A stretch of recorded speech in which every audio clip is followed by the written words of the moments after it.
Muy buenos días, estimados estudiantes. Bendiciones del Todopoderoso. ¿Qué tal? ¿Cómo les va? Saludos. Hoy se encuentran conectados casi todos. Bendito sea el Señor. Buenos días. Bendiciones para William, Pastor Robinson, Daisy, Mi Alexander. profe, bendiciones. Amén. Que le bendiga, siervos. ¿Cómo Gregorio. amanecen? Bendiciones para todos. Amén. ¿Cómo se encuentran hoy? Dios le Bien, Bien, gracias a bendiga. bien, Dios. mi profe. Mi profe, voy Eh, a estar en la clase escuchando nada más. bueno, Eh, Pastor, vale. Estoy un poquito ocupadito por acá, pero ahí estamos en sintonía. Sí, listo, Pastor, no hay problema. Igualmente pues vamos a finalizar hoy la parte de estos padres reumáticos, un poquito, y ya retomaremos el jueves con temas ya bastante doctrinales. Entonces, le agradecemos mucho. Dios le bendiga, pastor. Dios le bendiga a todos. Amén, hermana Rubí. Buenos días. Está William también. Bueno, bendito sea el Señor. Vamos a pedirle a nuestro hermano Gregorio, está en sintonía para la oración, Gregorio. Pastor Gregorio, o está ocupadito. Porque el hermano Gregorio está en el trabajo. Bendito sea el nombre de Jesús. Hermana Daisy, buenos días. ¿Dónde estaba Daisy por acá? Que no la miré hace poquito. Aida, Buenos días, Dios les bendiciones. bendiga a todos los pastores y todos los hermanos. Dios les bendiga. Amén, hermano Alexander, bendiciones. Vamos a, bueno, vamos Dios a. le bendiga, hermano, Dios le bendiga, pastor. Hermana Aida, caramba, hoy sí es temprano en España, Sí, señor, son las 4 de la tarde, sí, son señor. las 4 de la tarde. Hermana, aprovechemos a hacer la oración contigo, ya que tu esposito está como un poquito ocupado. Vamos a aprovechar a hablar con Sí, nuestra es que hermana Audia. ¿Perdón? en este momentitico, Titico está manejando moto, pero él está ahí conectado. Bueno, listo, madre. Te vamos a orar ahí para que maneje tranquilo mi pastor. Bueno, señor, Vamos a gloria orar a con él. Dios. Padre de la gloria, en esta tarde, Señor, tarde mañana, te damos gracias, Dios mío, una vez más por permitirnos estar aquí. Bendito Dios, en unidad, Señor, para adquirir más de tu conocimiento, bendito Dios, y que ese mismo conocimiento, Señor, sea a través de tu santo y glorioso Espíritu, obrando en nuestras vidas, Señor, llegando a nuestra mente y asimismo bajando a nuestro corazón, bendito Dios, Dios mío, aprendiendo lo mejor de ti, Señor, para asimismo aplicarlo también a nuestra vida diaria. Padre, como tus hijos, Señor, te damos gracias.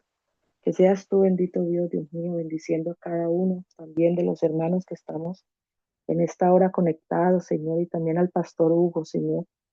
Que seas tú obrando en su vida, aún en su familia, en su casa. Bendito Dios, en el nombre de Jesús, Señor, tomando el control de esta clase, tomando el control de este estudio, Señor. Te damos gracias, bendito Dios, en el nombre poderoso de Cristo Jesús. Jesús, que el poder de tu Espíritu Santo sea obrando, Señor, en este momento, Padre, en nuestras vidas, en el pastor Hugo, Señor. Gracias, Padre, Hijo y Espíritu Santo. Amén. Amén. Amén, Jesús. Gloria al nombre del Señor. Bueno, demos gracias a nuestro Padre Celestial. Alabado sea Dios por todo lo que nos ha permitido. Gloria a Dios.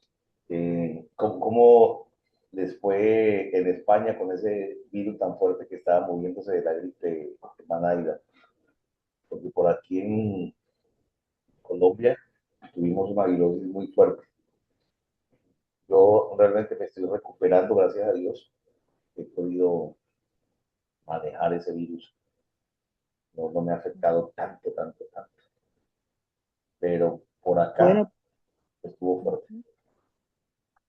bueno, por ahí esta mañana estuve escuchando eh, aquí de los abuelos que yo cuido, pues vienen a ayudarlos, pues, a atenderlos, ayuda doméstica que dicen acá, y una de las muchachas que viene pues a verlos a ellos, la hija se fueron de vacaciones y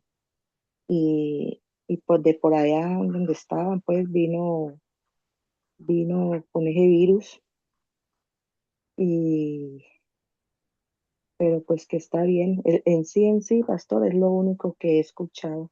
Sí, Ahorita sí, se estuvo están moviendo bastante, sí, una ahorita, especie de ahorita COVID se está, nuevamente, sí, señor, sí, una especie de COVID esa fue la nuevamente. alerta y ahorita, aunque ahorita se está moviendo mucha cosa por acá, de cuento. La parte Dios nos europea, ayude con todo eso. sí, pastor, un levantamiento tremendo ahorita con esa invasión de esta gente, los musulmanes, estos marrocos, Sí, que se metió un poco, no sé si vieron esa noticia, sí, y yo estuve muy esto pendiente de todo eso. por estos lados, pastor, esto está, como decimos nosotros en Colombia, esto está caliente por acá, pero bueno, seguimos confiando en Dios y uno está acá, pues, en su casa, pero Dios es bueno. Amén, así es. Amén, muchas gracias, hermana Aida. Y bueno, mis hermanos, en un momentico, de pronto sienten que me ha dado como tos, irritación. Les pido disculpas, por favor. Ese virus ha estado un poco fuerte y cuando empezamos a hablar como que empieza eso tan fuerte. Entonces les pido disculpas y editaremos será editar la clase para que no quede esto ahí como tan antiestético. Pero vamos a trabajar muy fuerte hoy, bendito sea el nombre del Señor, con la finalidad de la historia de San Agustín de Hipona.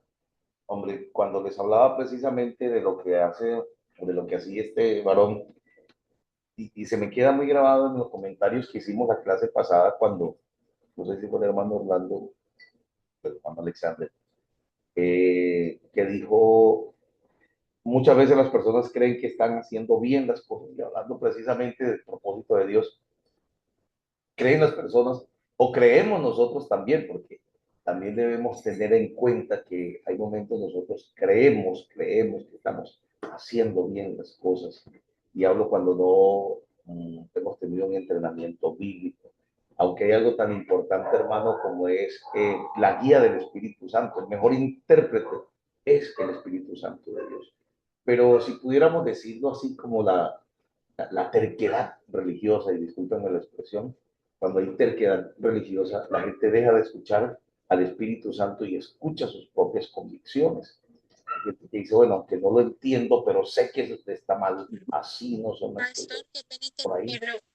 qué pena interrumpirlo, pastor, es que aquí no se escucha casi, o sea, se escucha muy bajito. Pues yo no sé si todos lo escuchan bien, pero yo lo Ay, escucho bajito, casi no lo escucho lo que dice. ay, qué bueno que me avisa. ¿Cómo me escuchan ustedes, estimados estudiantes? Hola, hola. Bien, mi profe, bien. Bien, bien, Bien. pastor, acá le escucho bien. Ah, caramba, debe ser. De pronto, revisemos el volumen, Rubí, de pronto revisemos el volumen, si tiene audífonos, si puede, mientras hago este No, comentario, de aquí al celular tiene todo el volumen, no sé entonces dónde, qué será. Rubí, ¿puedes salir y volver a entrar mientras yo hago el comentario? Si puedes, entra, sal y vuelve a entrar. Bueno, ok, bueno, sí, señor. Que me interesa muchísimo que todos puedan escucharme perfectamente. Perfecto, entonces hablábamos de todo esto y finalmente llegamos a una grande conclusión de que cada uno de nosotros estamos en una grandísima responsabilidad de poder entender de manera correcta la palabra del Señor en su regla básica de la hermenéutica, que es la Biblia se interpreta a ella misma, o coloquialmente la Biblia se interpreta con la Biblia. San Agustín, convencido de un buen trabajo que estaba haciendo, se fue contra los donatistas y los pelagianos. Los donatistas y los pelagianos. ¿Qué hacían los donatistas o quiénes eran estos hombres? Yo les voy a pedir hoy que me permitan hacer unas lecturas, que pocas veces las hago, pero a veces me parece tan interesante. Yo sé que ustedes la van a hacer también más adelante, pero a veces me parece tan interesante estas lecturas que no quiero perder la oportunidad de realizarlas aquí en la plataforma. ¿Qué escribió contra los donatistas o cómo obró contra los donatistas? Vamos a ver.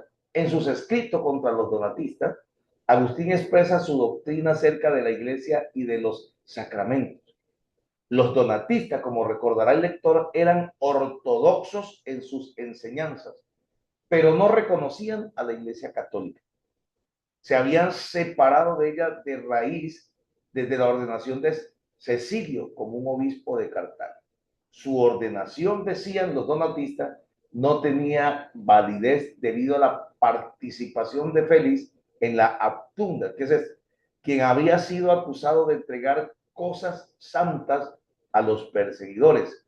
Afirmaban que los sacrificios administrados por un sacerdote indigno o por uno que había sido ordenado de forma indigna, en otras clases también, pues, cuando hablamos de indigno, hablamos de sacerdotes que habían cometido pecados. Se vino a dar cuenta de algo. Es decir, si son ordenados de forma indigna, quedan invalidados. Esto decían los donatistas. ¿Qué enseñó Agustín?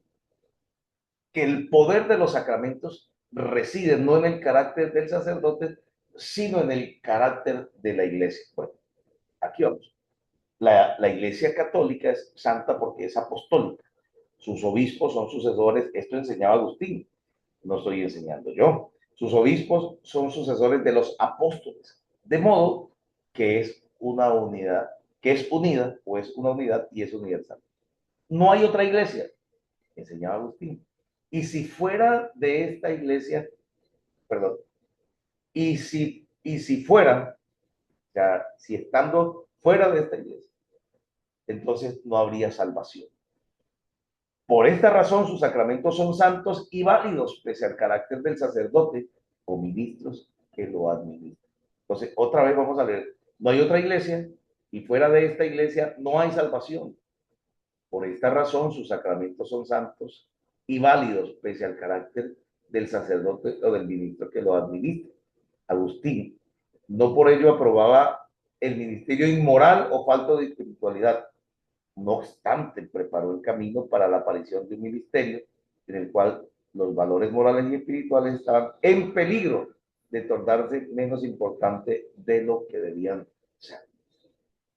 Entonces, miren, los seguidores de Donato eran ortodoxos. Este grupo ortodoxo, pues estaba ya de frente a ellos y definitivamente hubo separación. Definitivamente hubo separación. Si nosotros vemos las separaciones de la iglesia, pues precisamente la iglesia ortodoxa etíope, después vino más adelante en el 1050 viene un cisma ya un poco más amplio, más de gran magnitud, y más adelante viene otro cisma que es la separación de los anglicanos. ¿Qué podemos ver en todo esto? Hombre, que Agustín estaba defendiendo prácticamente lo que era la doctrina de la iglesia tradicional. Pero aquí había algo importantísimo, aunque él no iba en contra de que la santidad es importante para la administración, él sí defendía prácticamente que aunque el ministro por algún comportamiento por X o Y motivo no fuese excelso en ese momento, no fuera, no estuviese apto, limpio para ministrar en ese momento, también comprendía claramente que venía de Dios la bendición.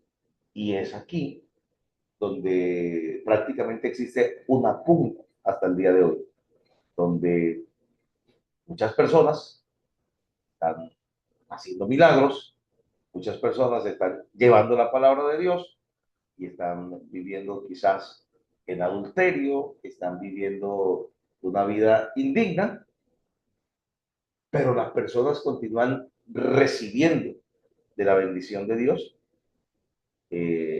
a través de este ministro. ¿Cómo lo ven ustedes?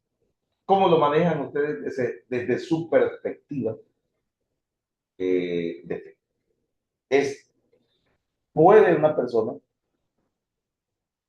que de alguna manera esté viviendo una vida inmoral ministrar y que realmente las personas reciban la bendición de Dios, diciendo aquí lo importante es que viene de Dios la palabra, sin importar el instrumento? ¿Cómo lo ven ustedes desde su perspectiva? Podemos participar Pues, porque pa- tenemos tenemos unos buenos minutos. pues pastor, eh, no sé si fue en uno de los diplomados que nosotros hicimos con usted, me parece que sí. La verdad no tengo bien claro, pero sí escuché en algún momento que pues que Dios lo que aprueba, o sea, que Dios usa es el poder de la palabra, ¿no?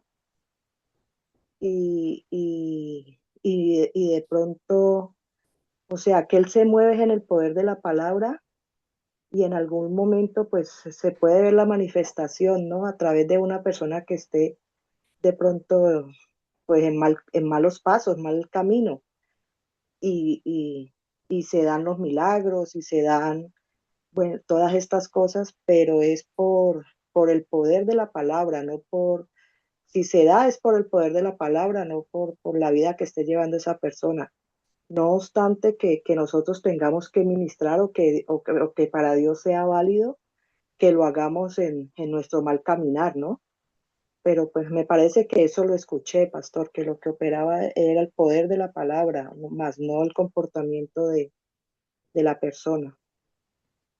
Lo que finalmente puede ser, o puede ser, no, lo que finalmente sí acontece, es que esa persona se va debilitando y finalmente no va a soportar estar ahí, no va a poder quedarse ahí.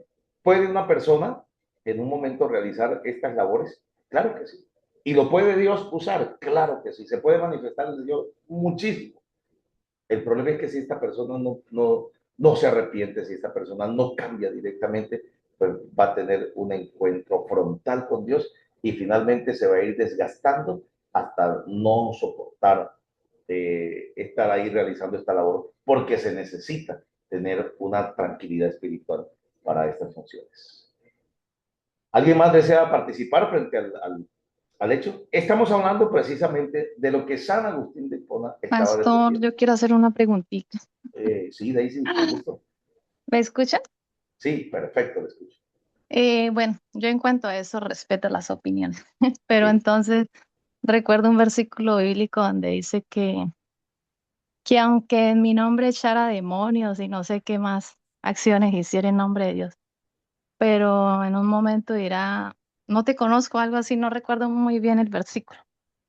está muy bien, porque es el versículo base que yo tengo para frente a esto. Porque muchos dirán, en tu nombre echamos fuera demonios, en tu nombre sanamos enfermos, y Él os dirá, apartados de mí, nunca os conocí, o nunca os conocí. Ese es. ¿Cómo lo interpretamos? Precisamente, Daisy, por este versículo es que logramos entender que sí existen personas desviadas realizando una función pastoral y que al final piensan que hasta Dios les está pasando las situaciones, pero finalmente o se desgasta o finalmente termina la labor de esta manera, pero un día estaremos delante. Eso es cierto. Gracias, pastor, por la aclaración. Perfecto. Muchísimas gracias a usted por la pregunta. Estamos hablando precisamente de cómo San Agustín estaba frontal en base a todo esto. Pero ¿qué era lo que decían los donatistas? Los donatistas tampoco estaban tan lejos de la situación, porque cuando una persona conoce la inmoralidad de otra persona, cuando sabe que una persona está en un espacio de inmoralidad, pues yo creo que es muy difícil llegar a pedir una oración a esta persona. Es muy difícil llegar a pedirle que le dé un consejo, porque aunque esta persona tenga experiencia y esté en, en toda su capacidad académica, esté lúcida, siempre debemos tener en cuenta hacia dónde está ya su pensamiento dirigiéndose.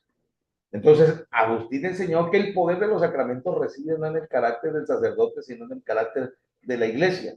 Pero lo que tenemos aquí de San Agustín es algo también que podemos sentarnos a estudiarlo y encontrar aquí un pie bastante fuerte con una mirada de reveses.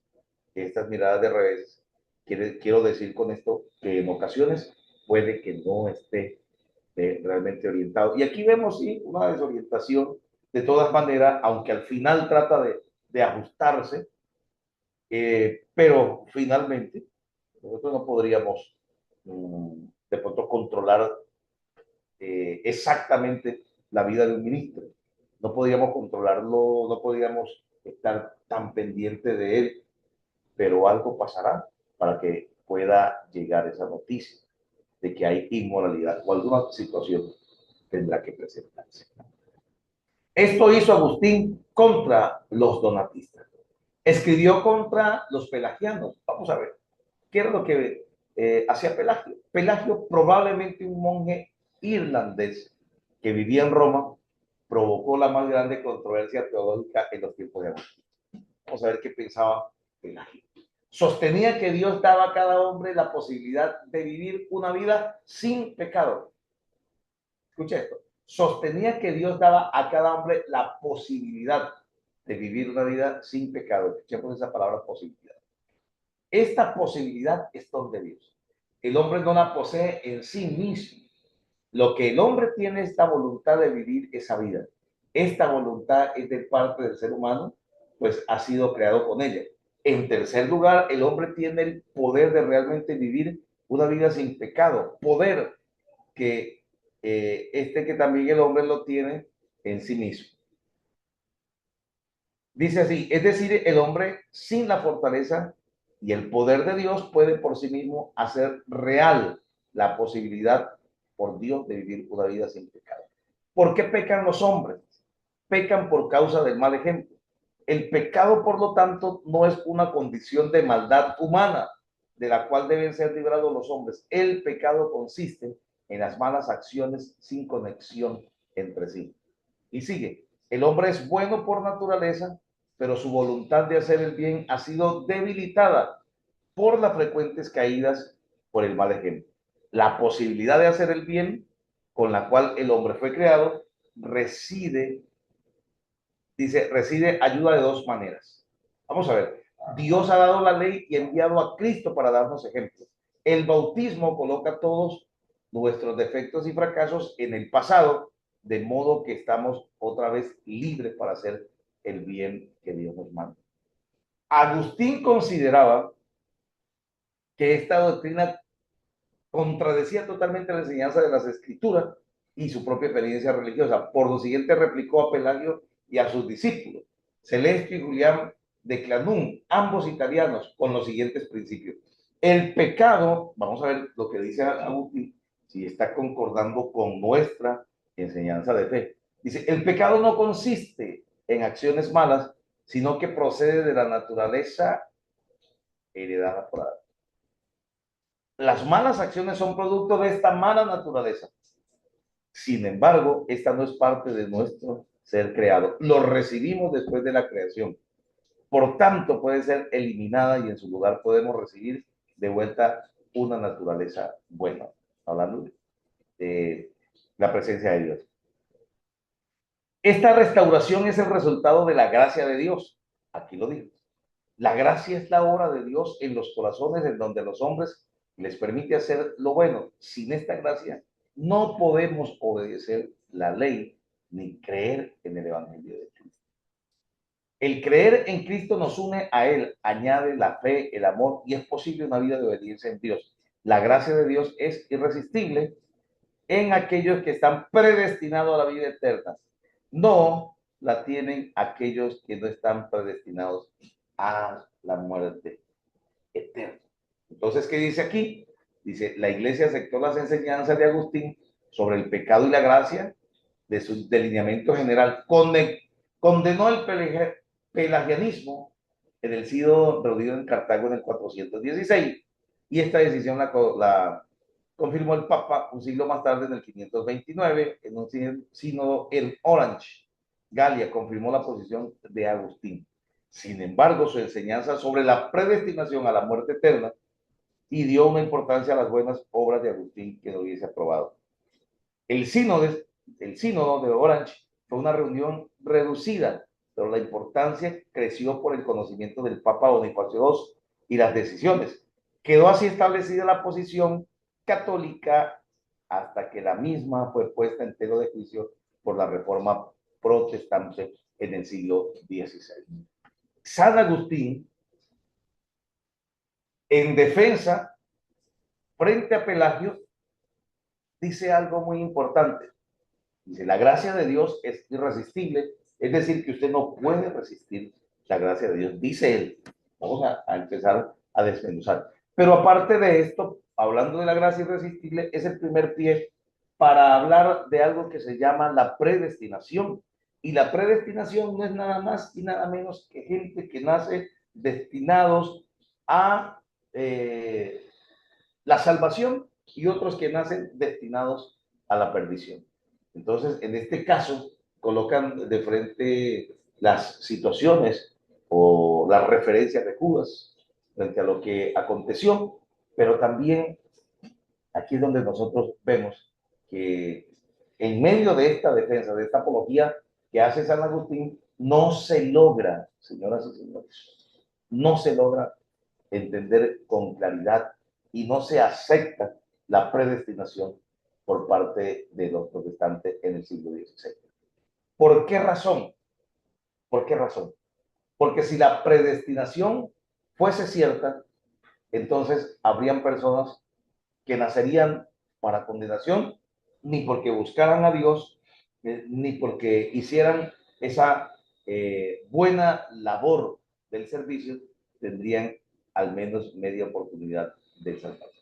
Entonces, aquí es donde viene esta grande controversia que se llama la predestinación y que es un tema bastante extenso, que podríamos hacer un diplomado únicamente de la predestinación y tendríamos mucha tela que cortar.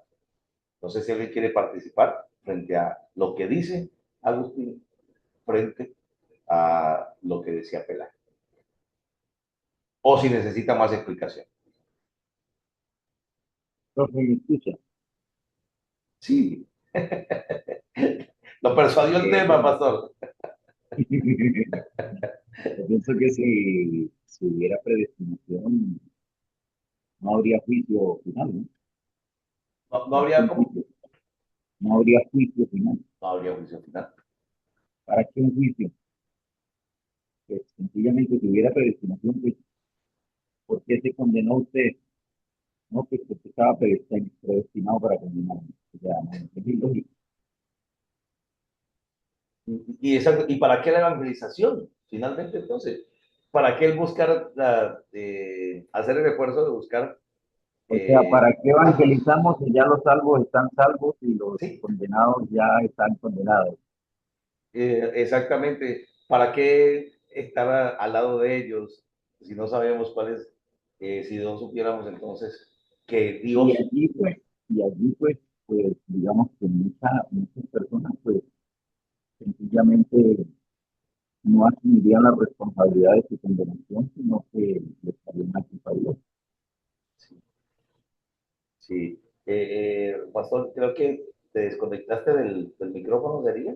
O estás hablando desde lejos, que se escucha un poquito intercortado. Pero sí, sí, perfecto. Importantísima esta predestinación. ¿Ahí me escucha, profe? Sí, ahora sí, ahora sí. Está Ok. un poquito. Bueno, lo último que le dije, profe, digamos que si existiera la predestinación, pues muchas personas le echarían la culpa a Dios de su condenación. Exactamente. Y si existiera la gracia irresistible, pues la gente no tendría la facultad de rechazar a Dios, porque tenemos la facultad de rechazar a Dios, aún sabiendo que existe. Muchas gracias, Pastor Robles. Hola, ¿me escuchan? ¿Van Orlando? Sí. Bueno, yo llegué tarde porque andaba por allá haciendo una visita, pero bueno, mirando el tema de la predestinación es un tema que me llama mucho la atención y precisamente lo estoy estudiando en la licenciatura, lo tomé como un estudio particular que nos encargaron a cada uno pues porque tengo muchísimas dudas frente a ese tema. Sí. Pero lo que tengo que decir antes de seguir adelante es que realmente la predestinación es para todo el mundo. Pero ya el hecho de que allí existe la predestinación es que todo el mundo se salve, pero está libre albedrío. Que lo tomemos o no lo tomemos es otro punto de vista. Pero entonces, desde ese punto de vista yo lo analizo y comienzo mi estudio que estoy haciendo desde ahí. No sé si está bien, pero realmente la predestinación es para todo el mundo, todo predestinado para que todos sean salvos, pero ya le corresponde a cada persona a través del libre albedrío si lo toma o no lo toma. Definitivamente, ahí está el punto, Orlando, el libre albedrío. Ahí está el punto, donde yo tengo la capacidad, entonces, finalmente, de tomar la decisión, aun cuando ya conozco, cuando ya tengo al frente todo el panorama, yo decido si lo tomo o no lo tomo, Pastor, ya viendo que el panorama está al frente. Alexander, sí, pastor, buenos días. Dios les bendiga a buenos todos, días. todos los pastores y hermanos. Pastor, claro, o sea, nosotros, Dios no quiere que nadie se pierda, que todos procedamos al arrepentimiento, pero yo sí creo que Dios, por ejemplo, como dijo Jeremías, como todo cierto, que Dios, cuando Dios nos escogió desde el vientre de nuestra madre con un propósito específico, fue un privilegio, ¿cierto? Fue un privilegio que Dios da a ciertas personas de que le conozcan, de que le sirvan, pero ¿para qué? Pues pienso yo, ¿no? ¿Para qué lo hizo el Señor? Para ir a llevarle el mensaje de salvación a los otros que no conocíamos del Señor. Entonces Dios levanta sus siervos, pues digámoslo así. Eso, entonces lo que dice Alexander está muy bien, pero eso ya son los propósitos dentro del llamado de cada persona, ¿no? Los propósitos dentro del llamado de cada persona. Muy bien. ¿Cómo Ahí en ese, concluimos, profe, qué pena. señor? Sí, Ahí en ese punto es muy importante porque una cosa es salvación y otra cosa es propósito. Digamos, en el caso del rey Ciro, era un rey que antes de nacer estaba predestinado para traer libertad al pueblo de Israel que estaba en el exilio. y Alejandro Magno. Entonces, ¿qué pasa? Digamos que Ciro nunca conoció a Jesucristo, nunca conoció a Dios en aquel tiempo, nunca tuvo una relación personal con Dios, pero sí hizo lo que Dios quería que él hiciera, que Exactamente. fue firmar el decreto que le daba libertad a los judíos que estaban en Babilonia para que regresaran a Jerusalén. Y Alejandro Magno, que Alejandro Magno fue un hombre finalmente que no tuvo una religión. No tuvo una religión como tal, pues no se apegó a la religión judía, digamos, en ese tiempo. Podía tener sus religiones griegas porque todos ellos tenían sus dioses, pero este hombre tenía un propósito y un propósito escondido desde hace mucho tiempo. Y está muy bien, precisamente, lo que es el propósito dentro del llamado de Dios, el llamado a la salvación. Finalmente, ¿de dónde nace o por qué San Agustín tenía estos pensamientos? Y aquí de pronto es donde yo quiero dejar muy claro, clarísimo algo que es importante, porque yo soy formado filosóficamente, pero en una posición cristiana. Cuando nosotros somos formados filosóficamente en una posición cristiana, nosotros entendemos prácticamente la separación entre la filosofía y la teología. Si ustedes no lo sabían antes, filosofía y teología tuvieron la oportunidad de caminar juntas, pero finalmente hubo la separación. ¿Por qué razón? Porque la teología, porque la filosofía manejaba el mito, la superstición de alguna manera, pero manejaba más el mito. Y la teología acusa, o la filosofía acusa mejor a la teología de superstición, de situaciones supersticiosas muy profundas a las cuales ella no podía caminar. Y por supuesto la teología no podía caminar juntamente con ella frente a esta situación. ¿Qué es lo que se vive acá? San Agustín de Hipona, por ser un académico, filósofo, amante a la filosofía, buscando en la filosofía la matiz de la llenura de su corazón, que finalmente no la encuentra, pero cuando encuentra a Dios, trata de traer la filosofía y lo hace cristianizando los pensamientos de Platón. Entonces se llamó el neoplatonismo o el nuevo platonismo, que había acontecido 4 siglos atrás, o mejor, 8 siglos atrás, porque 4 después de Cristo y 4 antes de Cristo, fueron 8 siglos, estaban reviviendo estas historias. Entonces, esto es como cuando alguien, les decía a ustedes, llega a ser cristiano, pero viene de alguna manera del adventismo, o viene de los testigos de Jehová. Siempre ellos tratan de arrastrar algo, siempre ellos tratan de traer como lo que más les apasionaba, por lo que nunca quisieron soltar. Y San Agustín vivió una situación como esta. Y toda la teología de Agustín estuvo profundamente influida por la filosofía griega en su forma final, llamada neoplatonismo. Antes de su conversión, había sido maniqueo, siguiendo la filosofía de Maní. Maniqueo, dice, por ser seguidor de este pensador. Un pensador persa que murió en el año 277. Dice, su enseñanza se centraba en el conflicto entre el bien y el mal y el eterno mal. El nuevo platonismo o el neoplatonismo, Agustín aprendió que el mal no tiene existencia independiente, que es solo la ausencia del bien, y que el mundo de la existencia real es el mundo del espíritu. Platón era el que decía que nosotros simplemente somos una copia de lo que existe allá arriba. Si Platón miraba, digamos, un animal, él decía, ese animal no es real, el real está arriba, allá arriba en el mundo de las ideas. Entonces, eso no es real, porque lo real es lo espiritual. Y es aquí, escúcheme bien, donde de alguna manera las religiones empezaron a malinterpretar lo malinterpretado prácticamente, si lo pudiera decir así, y si me logra entender así, mis hermanos, tras de que estaba malinterpretado, vino alguien a malinterpretar lo que ya estaba desviado. Y de alguna manera vino a acontecer que las religiones, algunos grupos, ahora voy a empezar a hablar de aquí en adelante de confesiones religiosas. Las confesiones religiosas empezaron a malinterpretar y de alguna manera empiezan los cristianos a despreciar el cuerpo. Por ejemplo, gente que no le gustaba vivir con una apariencia saludable.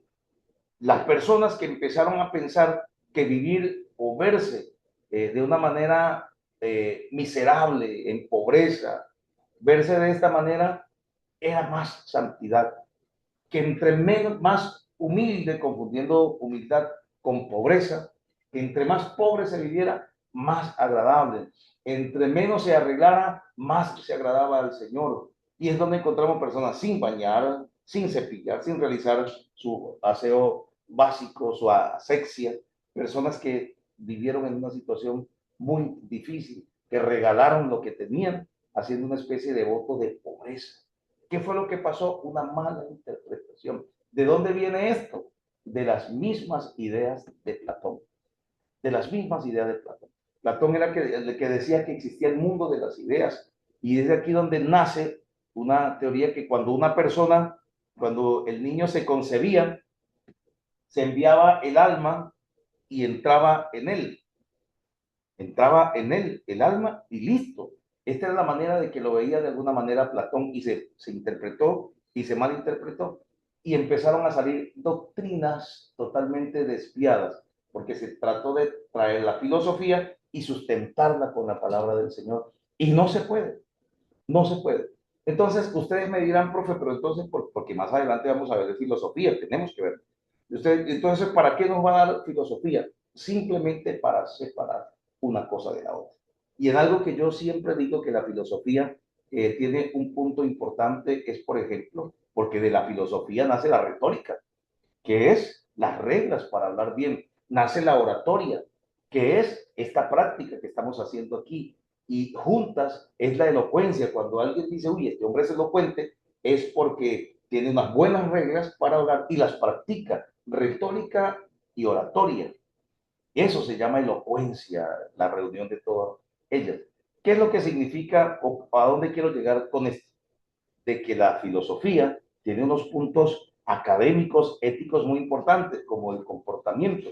Si usted lee a los estoicos que aparecen, los epicuros son los que aparecen, ¿verdad? Y estoicos, sí. Los estoicos, estos hombres, si usted los ve, usted prácticamente ve casi que un cristiano. ¿Y por qué le digo casi que un cristiano?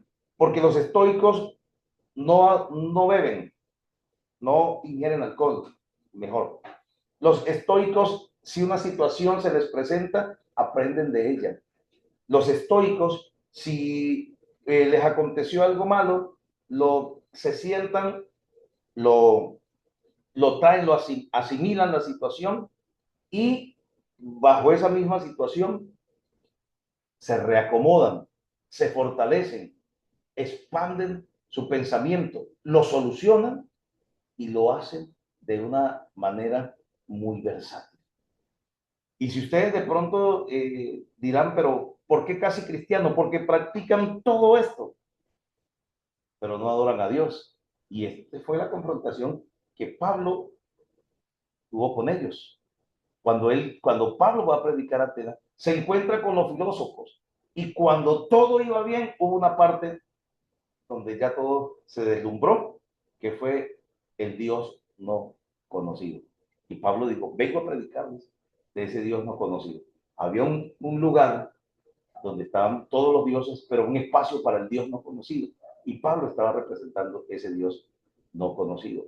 Muchas cosas iban bien hasta que llegaron, porque estaban hablando del comportamiento perfecto, de las buenas obras perfectas, los estoicos, de aprender de las situaciones perfectas. Pero cuando llegaron a Jesucristo, se perdió todo el argumento de ellos. Entonces, ¿qué es lo que tenemos aquí? Algo muy importante. Hombre, este filósofo, teólogo, doctor en Derecho, tenía muchas capacidades académicas y de hecho fue un hombre que dejó muchos escritos que trazaron hasta partes del proceder protestante. Pero finalmente hay un punto de inflexión, de quiebre, cuando él habla de la gracia irresistible, cuando hablan de la predestinación. Y bueno, cuando finalmente se vienen a dar cuenta que sus escritos estaban más infundados precisamente hablando de la predestinación en lo que tenía que ver con la filosofía. Entonces dice, en el nuevo platonismo Agustín aprendió que el mal no tiene existencia independiente, que solo es ausencia del bien. Aquí dice, interpretó el pecado y la gracia y consideró la vida cristiana. Su larga conexión con el pensamiento oriental y griego, aquí vamos, señoras y señores, conexión con el pensamiento oriental y griego. Recuerde que los primeros cristianos también tuvieron problemas con los griegos que se convertían, que no dejaban la filosofía. Y es tanto que por la parte de Alejandría, los griegos que eran gnósticos y que hicieron parte del gnosticismo, ellos reacomodaron prácticamente los argumentos de la Biblia o de los códices o de los rollos que ellos manejaban y finalmente los acomodaron a su fe. Por eso es que todavía está la Biblia gnóstica, que tiene diferentes argumentos. Veamos algo aquí. Su larga conexión con el pensamiento oriental y griego probablemente contribuyó a formar la idea sobre el casamiento. Miren las ideas sobre el casamiento, el celibato, el ascetismo y el monasticismo. ¿Por qué el celibato? Todo esto venía infundido de la filosofía, señores. El ascetismo ya lo explicamos precisamente. Y el monasticismo, que es algo infundado también por Platón, donde prácticamente los monasterios fueron hechos para sacar a los hombres de la sociedad para que no se contaminaran, Y Dios nos mandó para confrontar estas situaciones, despreciándose comer bien, despreciando el dormir bien y todo esto que el mismo Dios nos ha permitido disfrutar. Listo. Sin embargo, no debemos ser demasiado severos con la crítica, dice aquí, de estas tendencias. Cada generación de cristianos se ve influida por cierto grado de ideas que sobre la vida y la realidad exponen los pensadores conocidos de su vida. Esto es inevitable si la iglesia ha de hablar del mundo en el cual vive. Yo tengo una parte de una historia que hace mucho tiempo, hace años la escuché, y decía que dos monjes, porque los monjes no se podían ni acercar a las mujeres, y si vemos el monasticismo, hay unas reglas fuertes, fuertísimas. Y aquí veíamos, la historia decía que dos monjes venían bajando a la ciudad a comprar algo para ellos. Y resulta de que ellos bajaban a la ciudad por necesidad extrema. Y resulta que por el camino se encontraron a una mujer que se estaba bañando desnuda en un lago y se estaba ahogando. Entonces uno de los monjes, viendo esta situación, se lanza al lago y saca a la mujer, le da respiración boca a boca, le hace los primeros auxilios, que es algo importantísimo, y la dejan allí, ya la mujer recuperada, y se va. Y el compañero le dice, ajá, cuando lleguemos al monasterio le voy a comentar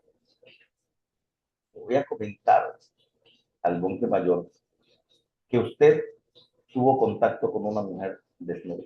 Entonces este monje le dice, pero aquí hay una diferencia, que yo saqué la mujer y la dejé allá fuera del lago recuperada, pero usted se la trajo aquí en la mente, y ese sí es el pecado, que usted no ha podido sacarla de aquí de su mente. Entonces, mire con todo lo que luchaban estas personas, y San Agustín de Hipona hizo parte de estas creencias y de esta orden prácticamente monástica para que los hombres vivieran en extrema pureza. Pero también enseñaron a muy bajo perfil el desprecio del cuerpo. ¿Cómo les parece, mis estimados estudiantes? Podemos participar, tenemos 5 minutitos antes de pasar a la siguiente clase.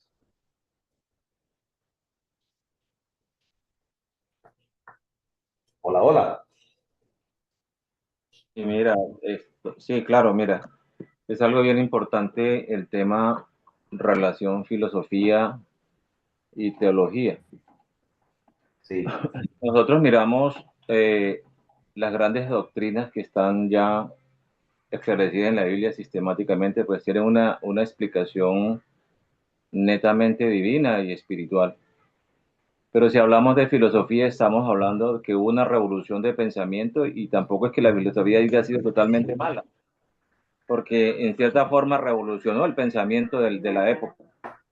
Lo que genera la filosofía es un pensamiento, y si nosotros lo miramos desde el punto de vista de la exégesis, vamos a ver que yo lo considero que es eisegesis, porque es el pensamiento de cada persona relacionada conforme a lo que tomaron la parte de Dios. O sea que exclusivamente y de esta manera, visto de esta forma, la filosofía, importante en cuanto al pensar, la revolución del pensamiento, pero nunca puede dar una explicación humana frente a la gran existencia del pensamiento divino. Entonces ahí se crea como ese vacío que no le permite a la filosofía ser una buena intérprete de la teología, sino más bien querer acomodar el pensamiento humano al pensamiento de Dios, lo cual no es benéfico, porque de igual manera llegar a unos extremos que efectivamente logran romper la barrera del pensamiento de Dios, que no es extremista, sino un pensamiento de libre albedrío, pero que la filosofía lo logra llevar a unos extremos tan graves que pues pervierte la mente de muchas personas y logra llevarlo a esos extremos de tal manera de que son cosas que ni siquiera se mencionan dentro del pensamiento bíblico, que va a permitir edificar una persona como tal, sino más bien tratar de perder el pensamiento humano y ser considerado más bien de una forma desagregada como una persona que realmente no podría permanecer dentro del pensamiento bíblico. Así es. Así es. Y por ejemplo, yo soy uno de los que rescato mucho de la filosofía, la ética, el comportamiento. Y eso es algo muy importante. Pero también la filosofía en otros pensamientos, en otras corrientes, no tienen límites. No tienen límites. Por ejemplo, el representante del cinismo, que fue Diógenes, Alejandro Magno se para frente a él, porque él vivía en la calle y comía con los perros. Y Alejandro Magno se para frente a él y dice, ¿qué le gustaría que yo hiciera? Porque tenía un pensamiento para Alejandro excelso. Y Diógenes le dijo que te apartes de ahí, que me estás quitando el sol. Finalmente, esa fue su respuesta. Y bueno, mis hermanos, llegamos así a la conclusión de esta parte de historia de la iglesia. Nos vemos el jueves y espero que podamos disfrutar un poco más y tener más tiempo para debatir. Gracias Orlando, Pastor Robin, Don Alexander, todos los que participaron, Aida, Daisy, en esta clase. Vamos a orar, vamos a darle gracias a Dios y que Dios te bendiga. Padre, gracias. Gracias por permitirnos esta clase tan maravillosa. Señor, te pido que nos lleves cada día el conocimiento y que no permitas, Padre Santo, Señor, que nuestras pisadas tomen otros rumbos y otros senderos. Mantenga, Padre Santo, y ayúdanos a fortalecer nuestra fe. Padre, una fe sincera, una fe pura frente al conocimiento de tu palabra. En el nombre de Jesús te doy gracias y te pido que nos respaldes, nos bendigas, nos guardes y nos des un fin de semana en familia, en el nombre de Jesús. Muchas gracias, te damos. Amén. Un abrazo para todos. Muchísimas gracias. Dios me los bendiga y que tengan un feliz fin de semana, familia Cristo. Dios les bendiga. Nos vemos el jueves. A disfrutar en familia.